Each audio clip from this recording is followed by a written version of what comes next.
I'm Dr. Jeff from Muscle Movement Therapy, and we're going to talk about tendon health today. One of the things that we understand is that tendons are misunderstood, and what we should be doing for them is complicated and complex. So I'm here to simplify on what we should be doing for our tendon health.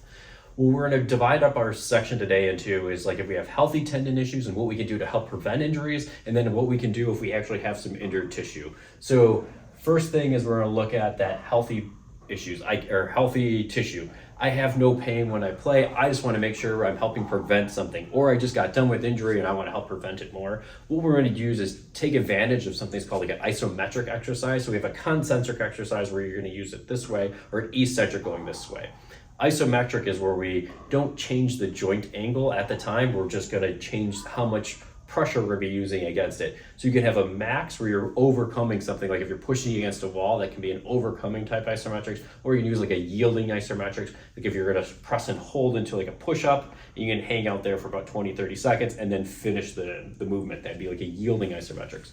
So what we're going to be talking about mostly is overcoming isometrics. You can work into a yielding isometrics as well. We'll go through examples of both.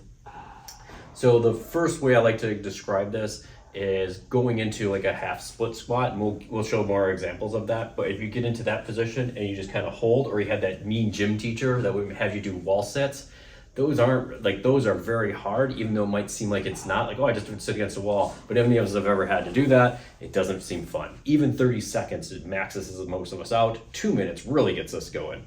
So with this, we're going to talk about healthy and painful tissue. Healthy tissue is this preventative side. We're going to start with 10-second holds. So that's just going to be enough to recruit all of our healthy tissue.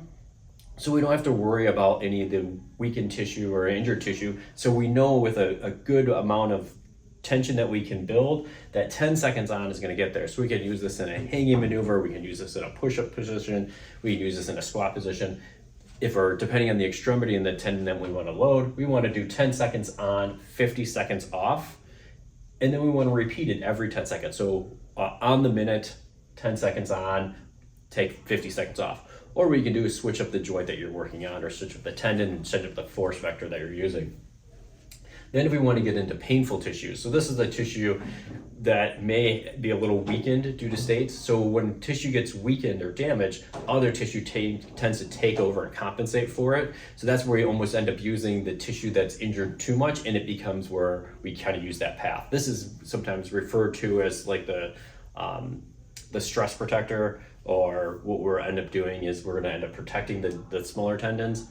So what we need to do is hold it for a longer amount of time, but maybe not as much force. So this is where we can start to gain in, and we can start to think about is those collagen fibers, and this signaling is going to start to come on at a slower pace because it's not as healthy. So what we have to do is take out the ones that are going to want to take over. They're going to really be working harder, but we actually want to start to go through the other ones. So we want to make this load enough that the strong ones are going to diminish over time, but the weaker ones are going to start to have to pick up some of the slack that the strong ones can't do anymore.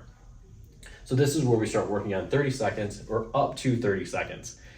So if you're not feeling conditioned, if something has a little bit of pain or you're starting to work through it, 30 seconds is kind of what our goal should be. But when you're first starting to do this, especially if you're going to be doing any lower extremity stuff, if you start to get to that split squat position, if 15 seconds you're just shaking all over, we've already lost our signaling, we've already hit the max. That's when we call it. We want to start to build it up to that 30 seconds. So don't start with 30 seconds, maybe start to build up to that 30 seconds. And this can take several weeks to get to.